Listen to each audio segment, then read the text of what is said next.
Our next presenter is with that well-known organization, Aircraft Owners and Pilots Association.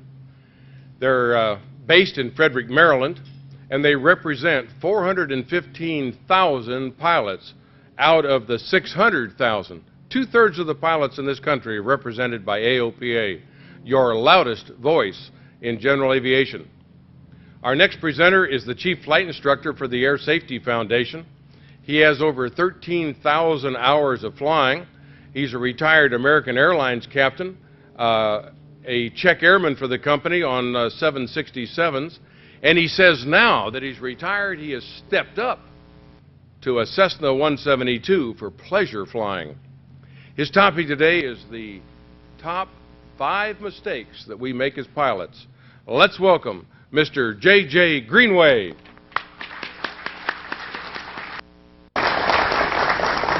Thank you very much, Walt. Appreciate you all coming into the tent. I know all the years I've been in Sun and Fun, it's never hard to fill this tent at 11:30 in the morning and at 1 in the afternoon in this building because it's a place to sit down and it's a place where there's some nice air conditioning. So I know you'd be here anyway, even if I wasn't here. Do we have any non-flying spouses that have accompanied anyone to Sun and Fun this year? 1 or 2 out there. My wife didn't come with me this year. She's only been here once, and she's not a big air show person. She likes to fly with me, but walking around in the sun and the dust for 4 or 5 days is just not her cup of tea. So a couple of years ago, a good friend of mine, Tom, called up and said, "Hey, I want you and your wife to go to the air show. I'll fly you down." And I said, "Oh, my wife doesn't go." He says, "Well, you ought to see my airplane I just got. It's got a lavatory on board and food and everything." So he flew us down here. That's us on our way down the last time she was here. And this is how I had anticipated bringing her down this time. So you take your pick, that one or this one. So this is more fun, I think. But she did have a fun time coming down that first time, but I haven't been able to convince her to come down since. At any rate, at the Air Safety Foundation, we are very data-driven. We look at every single accident that happens. We take the general aviation accidents, and since that's what we're familiar with and that's what we want to focus on, and we look at the causes. We throw out helicopters. We don't study those accidents. We throw out commercial accidents. We look at just the type of flying that you and I are used to doing in the daily course of our general aviation. We're all interested in air safety. It's hard to compare apples with oranges, and a lot of statistics do, but we have to drive in and see. With automobiles, we know that with the accident death rate is about 40,000 per year. With motorcycles, there's about 4,500 deaths per year. Vending machines. I don't think there's a vending machine safety foundation, but you can look these statistics up. I did, and found out that since 1978, 40 people have been killed and a lot more have been injured trying to get free product out of a vending machine, and the machine's tipped over on them. Not a good idea. Flying is as safe as we want to make it, though. It really is. If you've been to any of the maintenance seminars, I was sitting in one just earlier. We talk about mandatory service bulletins. We talk about ADs, and there's so many things that we can do to make flying safer. Right now, we're running in general aviation about 500 deaths per year in light plane crashes. The airlines have a obviously enviable safety record, and they went a couple of years with 0 deaths. I don't think we'll ever get there in general aviation, but I think there's a lot that we can do as pilots to narrow down the accident rate right now and narrow down the fatality rate, so it's something that we're all a little bit more comfortable. As you know, the Air Safety Foundation, our main product that we put out every year is the null report, and I brought exactly 106 pounds of null reports down here with me because I just signed the air bill for them. And they're in the back if you want to take one on the way out. And that's where we have our data that we've gone through and sifted through to see exactly what our statistics are and where the top areas are where we get in trouble as pilots. We're going to look at those, and what I've done is we've taken a 5-year average because there's little spikes once in a while. We've taken a 5-year average of the accidents because we didn't want to have this seminar go stale on us after just 1 year. But it's all human nature that connects these accidents.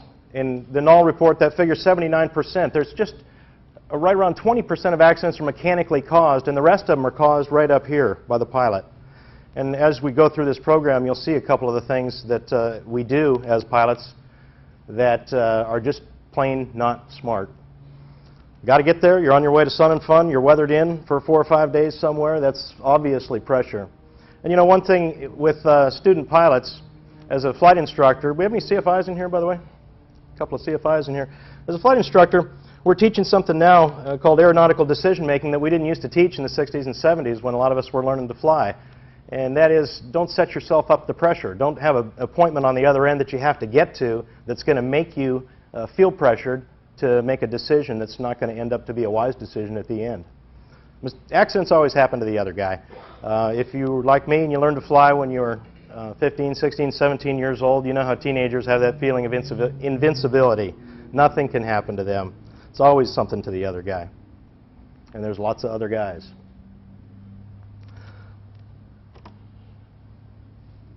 The number one accident.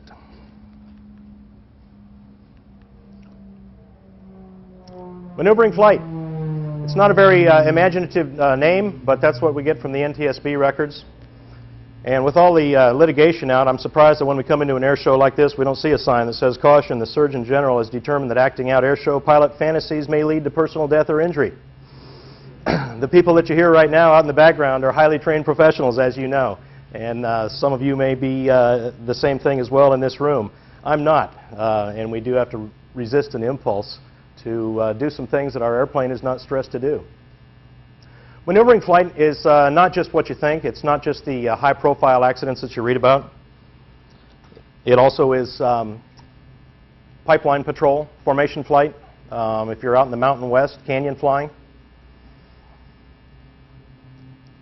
Let's take a look in the traffic pattern.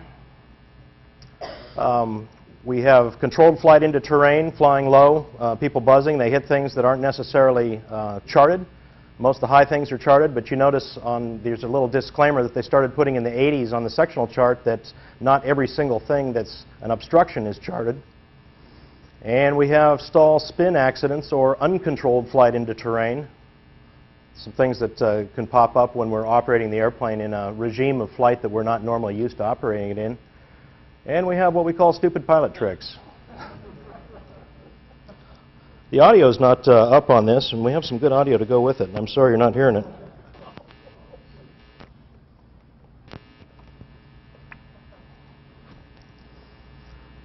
But we had this happen, and this guy actually lived through this, and that was actual footage. But an air show announcer, you notice how the air show announcers here are safely ensconced in the upstairs of this building here. Before they had FAA laws about doing these things, we didn't have it quite so well, and things like this happen once in a while. I like to quote my boss on this one, Bruce Landsberg. If you heard him speak yesterday, is one of his favorite ones: "Sufficiently poor judgment can overcome even great skill." We have a couple accidents like this that happen every year. 300 series BMW, it looks like, is a pretty fair match for a Piper Aero 4 T-tail with a gear problem. And you can see that the margin for safety in a case like this has been severely reduced. And if we had audio on this, you'd hear the... Residents are also upset over reports the pilot of the plane may have been doing aerial acrobatics just before the emotional response to this crash is that neighbor after neighbor reported to KCRA 3 that they saw this plane, owned by Patrick O'Brien, doing low-flying aerobatic stunts over Roseville, not only just right before this crash, but also a day earlier on Saturday. He was flying pretty low. He was only about 300 feet above the houses. And when he took vertical here, he was only about maybe 800 feet. So when he stalled, there was no time for him to recover. Ladies and gentlemen, some of you may remember this accident that happened. It was a very tragic accident, and it was not a one-time thing that this pilot was doing. He had a regular routine that he liked to perform out over his neighborhood, and it didn't just end up bad for him and his passenger. It ended up real bad for the occupant of the house as well. These things get a little bit out of hand. I guess you could say that there might be a time and a place for buzzing. I would question the legality of it, but it certainly isn't over a populated neighborhood in a high-density area in Northern California. We all know that the relationship between stall speed and angle of attack, and we remember that favorite chart that we have in the Cessna manual, if you're trained in the Cessna, about the steeper the bank and the relationship of the stall speed. When we are buzzing or doing something that we're a little bit outside of our range of familiarity in an airplane, we tend to handle the airplane a little aggressively because it's a maneuver that we're not used to performing. And in VS, our stall speed, of course, increases with the wing loading. That's something that comes as a surprise to us if the last time we practiced stalls was 30 years ago in flight training. If you're low, you have no hope of recovery, really. But if you do have to buzz, and I don't recommend it, be aware of obstructions. And the older I get, I find that the slower I taxi because my brain can't keep up with my taxi speed. I myself don't consider myself a good enough pilot to even attempt half the things that these guys are doing out here, guys and gals are doing out here on the flight line. That's why I have the best respect for them. Accelerated stall spin and structural failure is about the worst that can happen when we're performing maneuvers that are outside the range of our airplanes. Another common one is the base to final turn while operating in the traffic pattern. The tendency is to overshoot, particularly with the wind that you haven't corrected for. And to correct that overshoot, how tempting is it to sneak in a little bit of bottom rudder on that turn? Then you've got an airplane that's uncoordinated, low to the ground, and stalling at a speed, since you're in a turn and angle of attack is greater, stalling at a speed that's higher than you're used to stalling. Bad news for something like that. But a few things we can do to protect it, just some rules of thumb or some personal minimums you can set for yourself. Try to stay above 1,000 feet AGL. And if you do feel like you're engaging in aerobatics and your G-suit is inflated, or at least you feel some Gs, think about what you're doing. If you need more than a 30-degree bank in the pattern, it might be a good time to think about either widening out your pattern or going around from your present position. The number 2 pilot killer.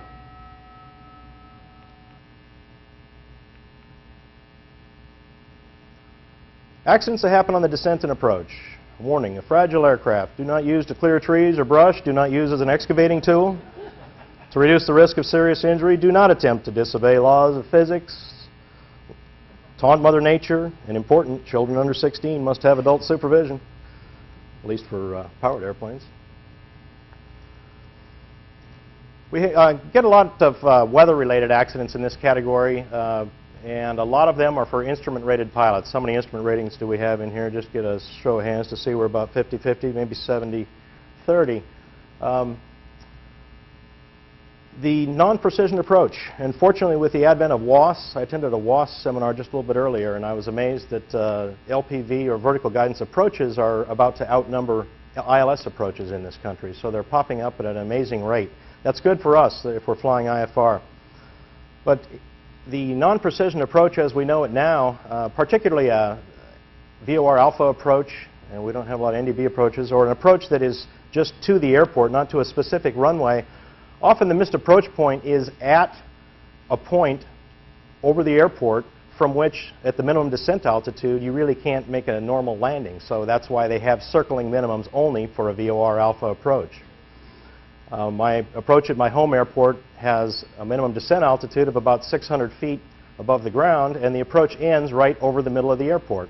I don't need to tell anyone that's a pilot that from 600 feet right over the middle of the airport, you really can't land on any runway. So at that point, you have to circle. A circling approach, of course, the minimums are low, but notice on your downwind legs, when you're VFR, you're usually at about 1,000, 800 to 1,000 AGL. Circling approach, all of a sudden you're in the neighborhood of having to make a downwind base leg at between altitudes all the way down to 300 to 400 feet AGL.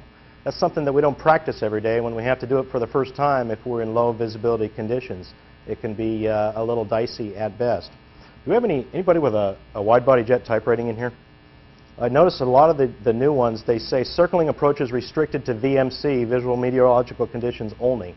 So with all the training that a 777 captain gets, they still can't make a circling approach with minimums of less than 1,000 foot ceilings and 3 miles visibility. The FAA agrees with that, the insurance companies agree with that, and that's the way it's been for quite some time. More frequent proficiency checks. We recommend the Air Safety Foundation that you actually get a proficiency check once every 6 months. Whether you've stayed current by meeting the requirements of Part 61, or whether you've just gotten your instrument rating, but currency checks that focus on what you do. And single pilot IFR, SPIFR focus. If you fly in a crew all the time, and I must confess that probably the majority, although I fly a lot of single engine IFR, probably the majority of the time in my logbook, instrument time is logged with a crew, and I'm used to flying with a crew.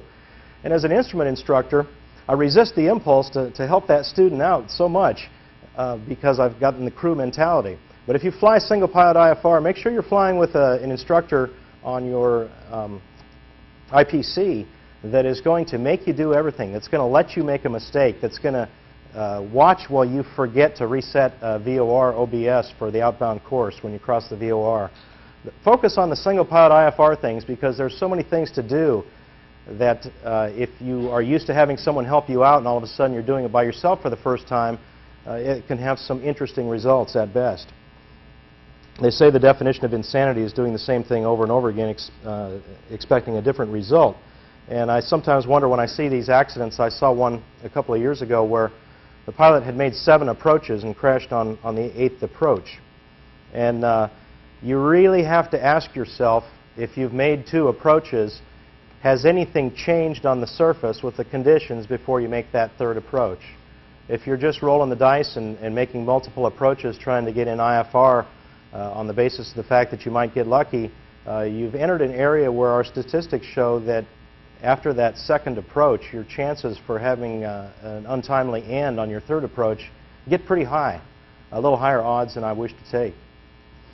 We have some product at the Air Safety Foundation online, and these are available to members and non-members alike. Since we're donor supported, the Air Safety Foundation product is free to anyone with a computer. We recommend high speed, but we have the IFR chart challenges. And what we do is we sort through and we get some of the more complicated approach charts, and we look at some accidents that have happened in that area, and we take some mistakes that people have made, and we build it into a scenario that you can go through and complete the course, and no one else knows if you get anything wrong. I can't see the results up at AOPA headquarters, and you can get a certificate of completion when you go through the course. But some of these things really stretch me out. I get the first copy across my desk, and I will tell you that I have about a 70 to 80% pass rate on these, because there are questions that are asked that are easy to trip people up, even if they've been flying a lot of IFR.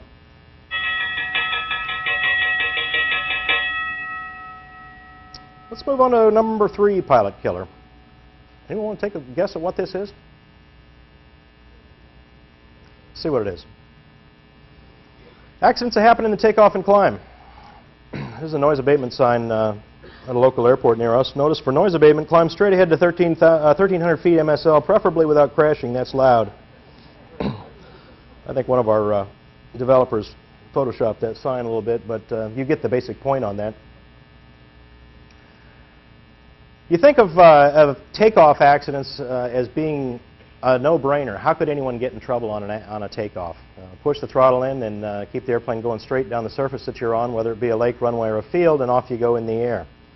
Other inherent issues, though, that pop up: you're operating the airplane at a very high AOA, low airspeed, high engine stress, and with high engine stress, one thing up in the northerly latitudes where we are in the wintertime, your engine may be real cold and it may be not operating at optimum temperature, so you may have some problems for there. Left turning tendencies, I didn't see that in there until I first had delivered this seminar a couple of times. I didn't change it, but if any of you have flown a British-built airplane, I have a little bit of time in an Auster, and it has a right turning tendency, so left rudder on takeoff, but you get the idea. Need to keep the airplane going straight down the line. And as you accelerate, your control forces are always changing. So a lot of takeoff accidents don't make it into the NTSB records because they're runway excursions where the airplane's maybe not damaged enough to warrant an NTSB report. But these things are all out there waiting to grab us. If we do have a mechanical failure, that 15 to 20% of accidents that are mechanical failures, there's a lot we can do as pilots to right away mitigate the situation. Get the nose over right away, and this is more important in, I see some of these steermen out here, and if you've ever flown the steerman, you notice that if the engine does quit, you really need to unload that elevator right away and get the nose way down, particularly if you're low, if you want to maintain any kind of flying speed. Now in my Cessna 172 that Walt was saying I stepped up to, it's not quite so critical, but still nonetheless, you want to look at something soft and inexpensive straight ahead of you to hit rather than stall spin, as happens in a lot of cases, or try to turn around and not make it all the way around back to the airport. Good idea to know the altitude at which you can successfully turn around at the weight that you're operating in your airplane. Other things that pop up as pilots, maybe improper pre-flight. We left a control lock in or a door pops open. I saw a Cirrus the other day taking off, and he aborted his takeoff, and I had already pulled onto the runway. I probably was a little quick, but he sheepishly admitted that his door had popped open, and he turned off the runway and taxied back. Happens with alarming regularity. But the thing is to fly the airplane first and not to let that distraction catch up with you. We'll talk about density, altitude, weight and balance in a minute, but one thing that we've noticed that pops up a lot in these takeoff accidents is improperly computed runway length. And you remember, as you're taking your private pilot knowledge test, particularly going into those charts and parsing down takeoff distances and takeoff distances over a 50-foot obstacle. And when you take the knowledge test, sometimes the questions are, is it 1,812 feet or 1,846 feet? Well, don't be led down into thinking that you're actually getting that kind of takeoff performance.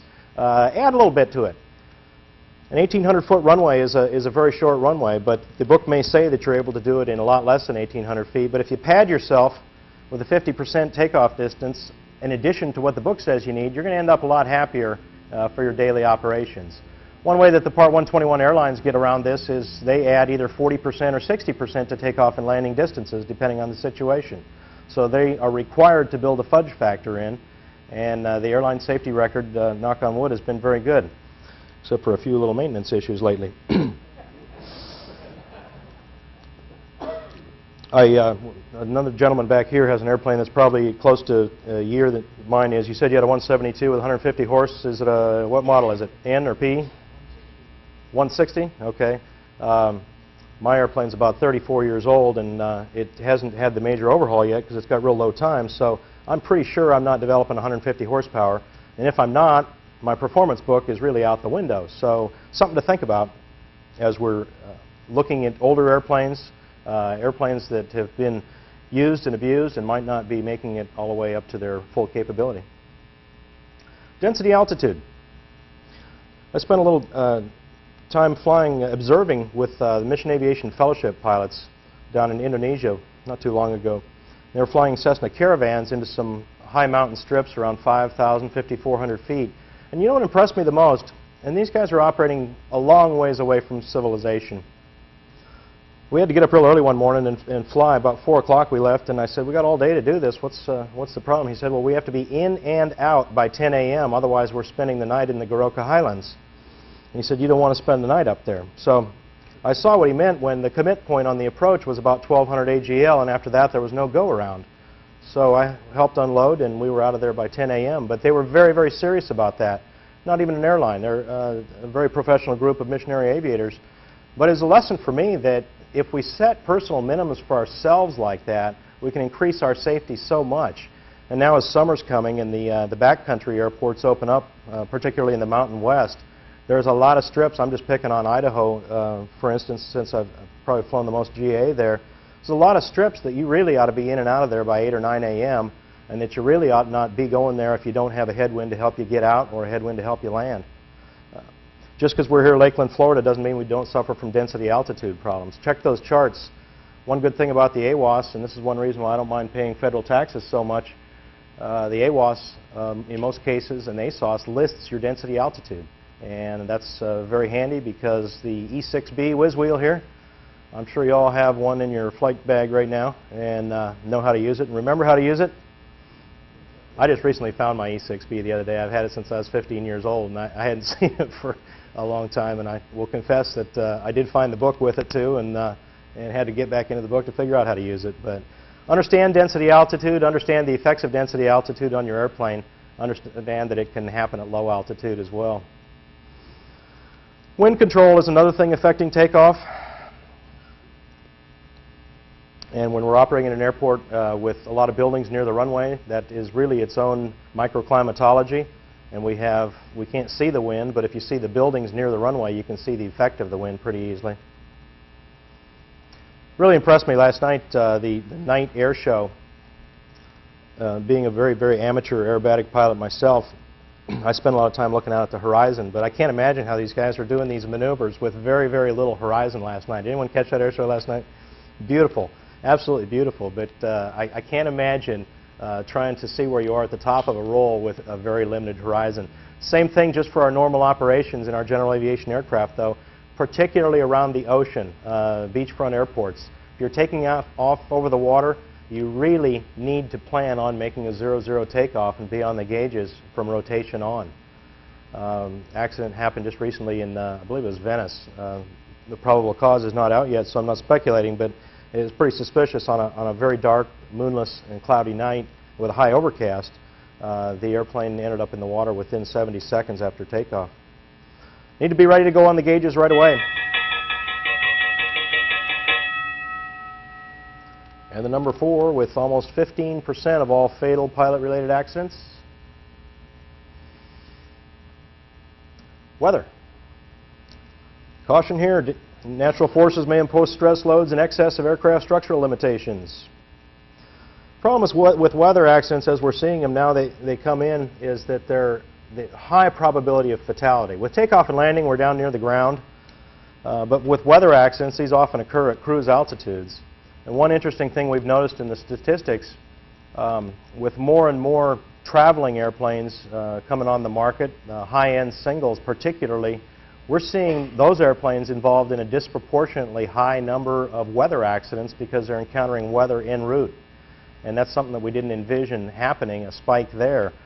But it stands to reason that if you're taking an airplane that's a traveling machine versus a J3 Cub, which is not a traveling machine, you're going to have more weather accidents in a high-end single than you are in a training aircraft or something that's just being used for local flights around the airport. Nearly all fatal.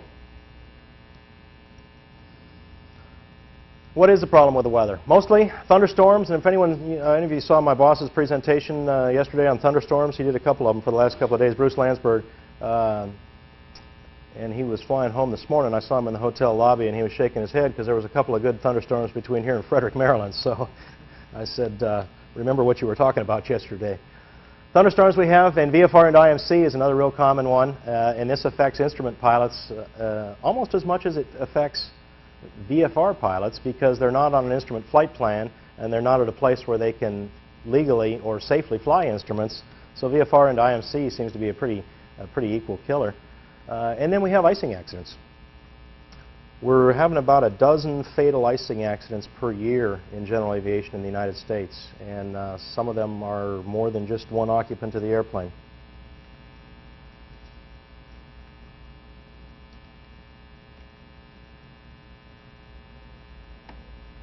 I think we froze on icing.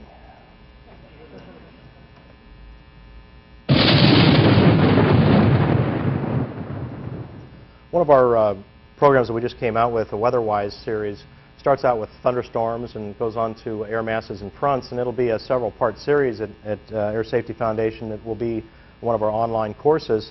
Thunderstorms and ATC, and that was really the thrust of what we've been talking about for the last 2 days with Bruce Landsberg, is how to get information, convective information from the controllers. But just the thumbnail sketch of it and the real short story on it is the controllers now have the ability to display weather. The controllers don't always give you weather that they see on their screen. I need to ask for it as a pilot. You need to ask for it as a pilot. Otherwise, you're not going to get it. They can provide you vectors around it. I was talking to a guy that flew in here a couple of days ago, and he said that there was about a 200-mile deviation to get in here. And he said that a lot of people were asking the controller, can you find me a way through it? Well, there just flat out wasn't a way through it. So the controller's not like Moses. He can't clear a path for you through the weather, but at least he can tell you where it is in relation to where you are. Data link. If any of you are traveling with some of the more capable handheld units that show the information, just be aware that that information is up to 11 minutes old at times. It's not the very latest in information as if you had onboard radar. So be aware of the limitations of what you have. If you're going to be skirting a cell, which I don't recommend just based on your handheld display, you wouldn't want to skirt too close to it because what you're seeing on your handheld may not be right up close. Some more of our product that we have at the Air Safety Foundation that comes on to help you with this. We have safety advisors and more online courses. Let's take a look at a VFR and IMC experience.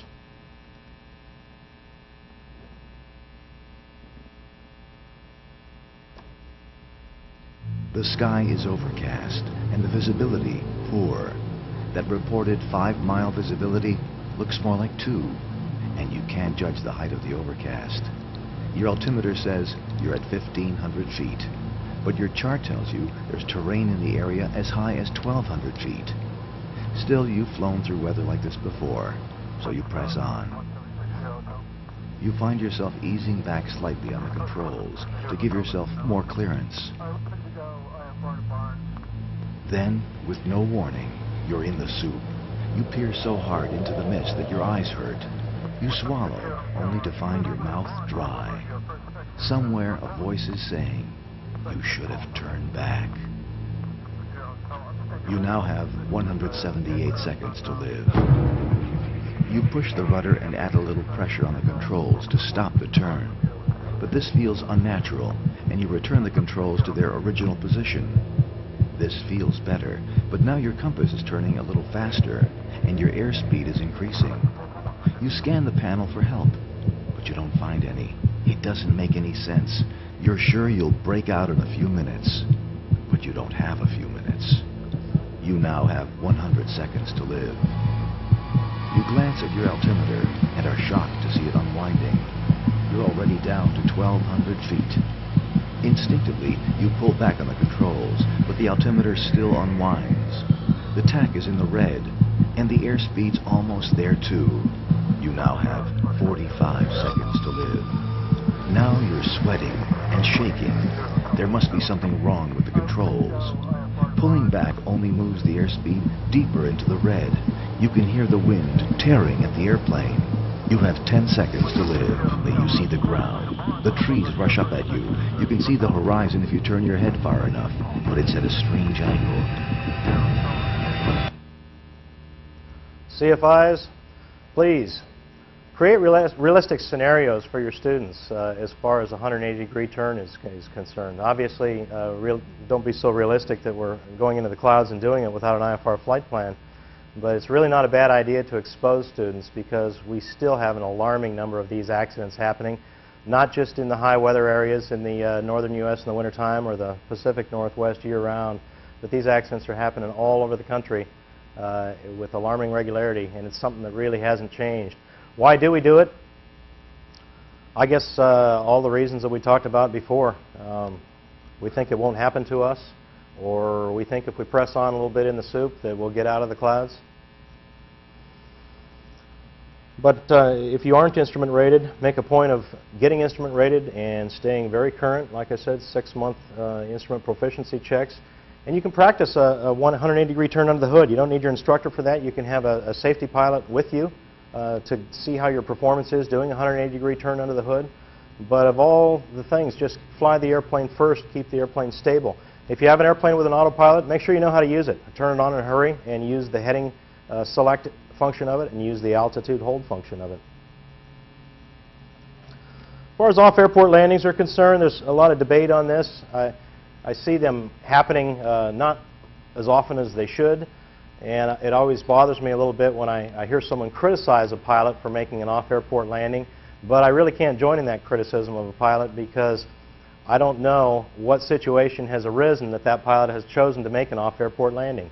The insurance companies, trust me, would rather pay to have that airplane taken apart and hauled out on a truck than they would pay for the pieces to be hauled out in the back of a truck. So if you have to make a precautionary landing, it's your decision to make. Most are survivable. Ice, we talked about that just a little bit more before. All the things that can happen with ice, most of the airplanes that we fly are equipped with the only de-icing equipment they have, and anti-icing equipped is just a heated pitot tube, and that's really not enough when we're flying in ice. We instituted a program, a test with the FAA at the Air Safety Foundation. It just concluded last Monday, and what we wanted to do was get as many pilot reports into the system as we could. So we coordinated with just one center. We went out to Seattle and coordinated with the Seattle Center controllers, and we had them ask the pilots. Anyone's flown in Seattle's airspace?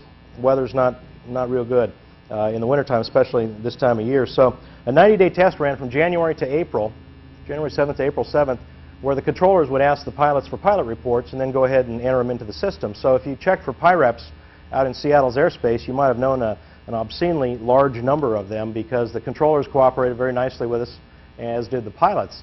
And if the program is successful, we're just in the process of tallying the data now. It's one of my chores next week when I get back. But if the program is successful, we want to roll it out countrywide and have the controllers be a little more involved in soliciting pilot reports, not just for ice, but for unforecast IFR conditions, just so we can get the word out there.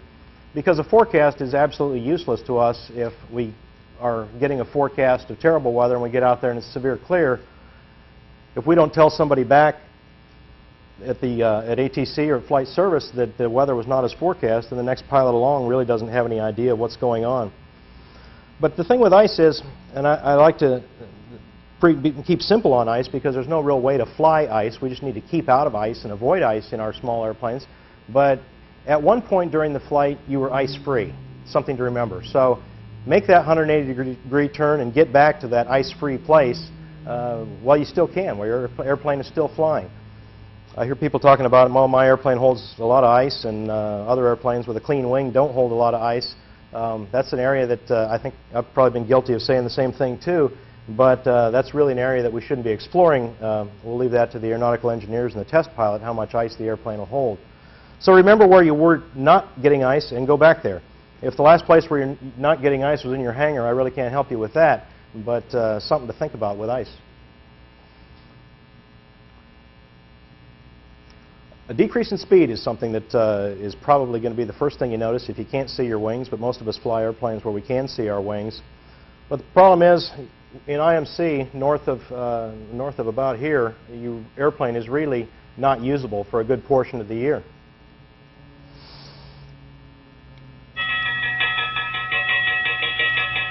Now we're moving on to fuel. Like I said before, we averaged these out over a 5-year period.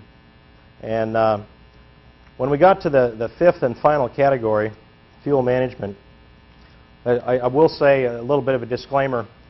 After 4, we got to what the NTSB accounts as just throwing everything into the bin, all the accidents they can't really account for, cause unknown.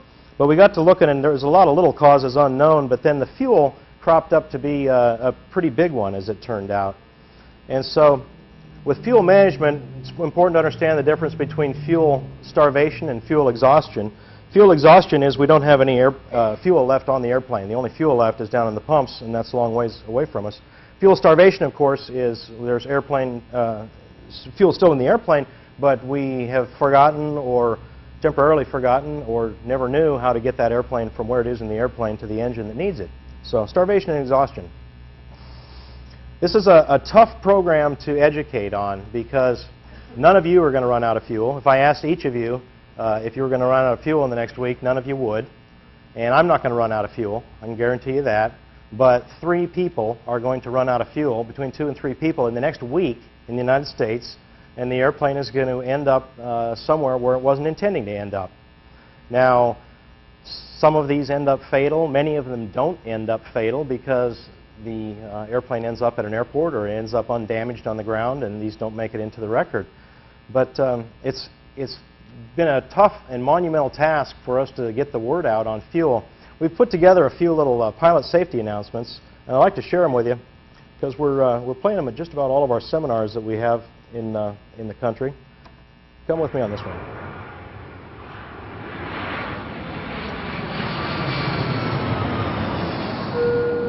Well, greetings from the flight deck, ladies and gentlemen. This is your captain speaking. Looks like our flight time to Hawaii will be about 5 hours and 20 minutes, give or take. We're trying to save a little gas by keeping the fuel load pretty light today. So just a heads up not to panic if you hear the engine shut down a little later in the flight, since we might have to glide that last little bit into Honolulu. Not to worry though, we almost always make it, so sit back, relax, and enjoy the ride.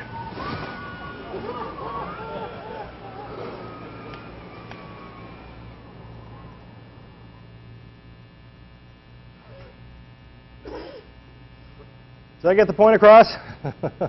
I wouldn't want to fly on them either. It's a good thing they went out of business first. But you know, the airlines are very, very careful about that.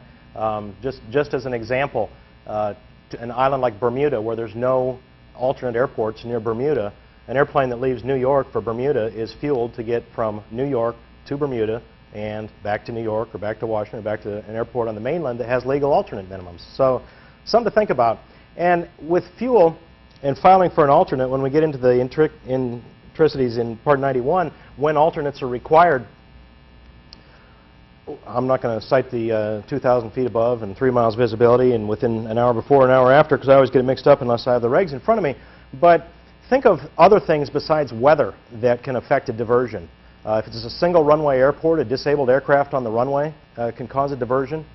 I went back through my logbook when we started talking about fuel diversions and realized that of the 13 diversions I've had in my entire career, in my entire flying life, big airplanes and little airplanes, only 3 of the 13 diversions were caused for weather. Let me tell you about some of the other things.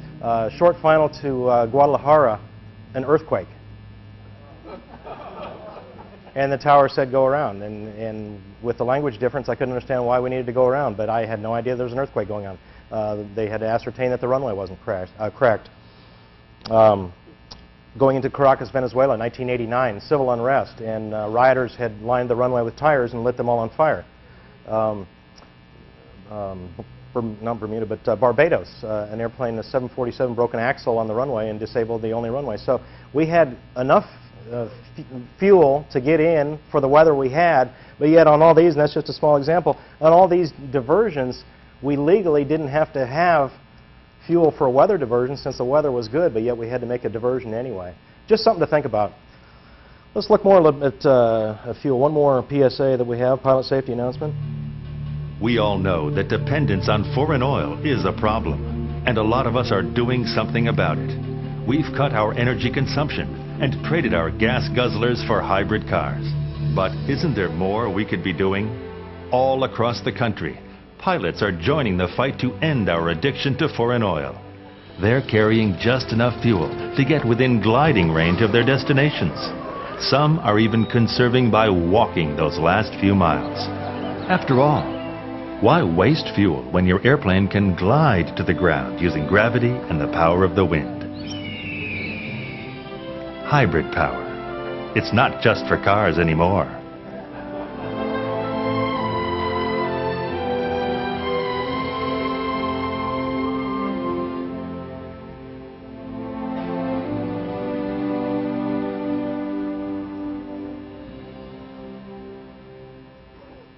Okay, since I'm not going to run out of fuel the next week and you're all not going to run out of fuel in the next week, let's get the word out to our pilot friends that this is probably the easiest avoidable accident that happens.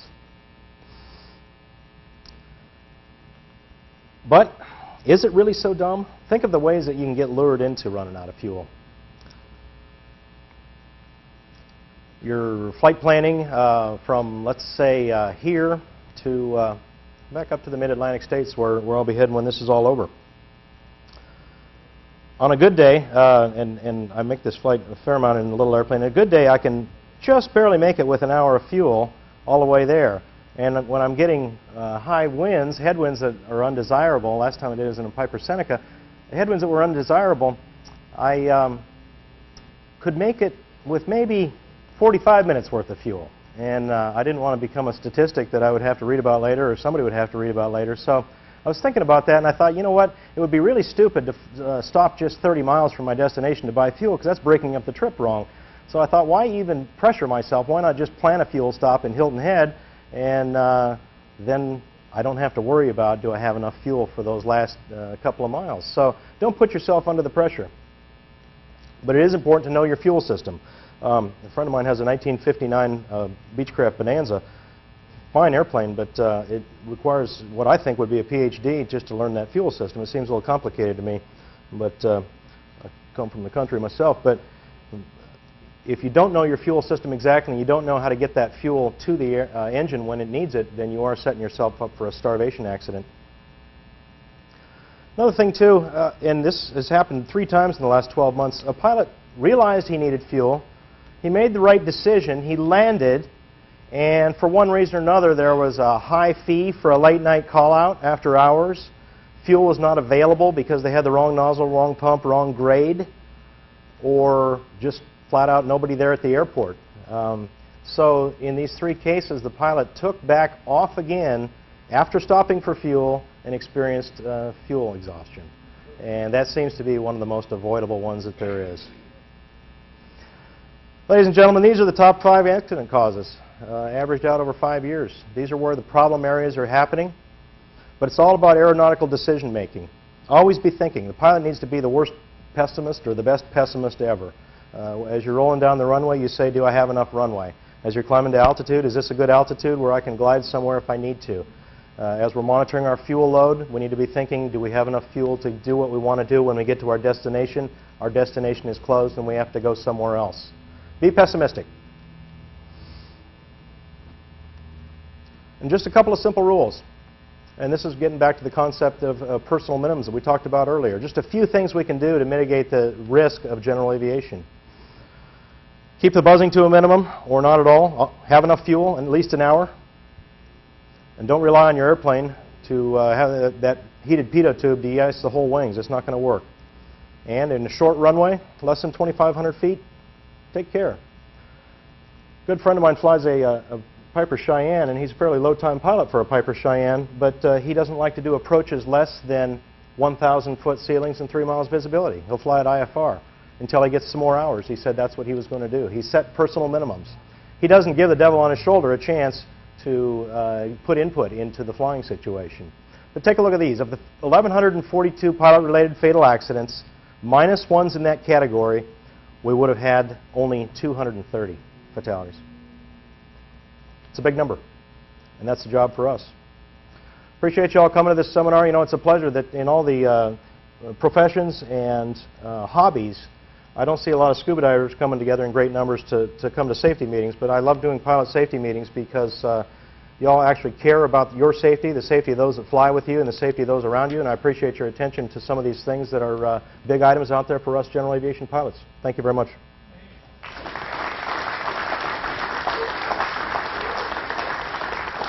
Thank you, JJ. That was pretty interesting right there. We saw it. Right. Have you got any questions for him? Come up here and talk with JJ. If you're interested in the null report, I have, like I said, I shipped 106 pounds of them down here the other day, and they're all in the back of the room back there, so take one with you. If you filled out your registration form, drop it off in the AOPA tent and fill out the form 2 to enter our daily drawing for a prize. I'm not sure what it is today. There's places in the AOPA tent to put both of those. Yes, it does. And if you fill out that registration form, we send you the form, and you can negotiate your wings credit on the basis of that form that certifies you were here. There's a registration form back there on that back table. Drop it off in the AOPA tent. Well, they gave you the 15 minutes, huh? Yeah, I know. Still, there's lots of time. No, I know.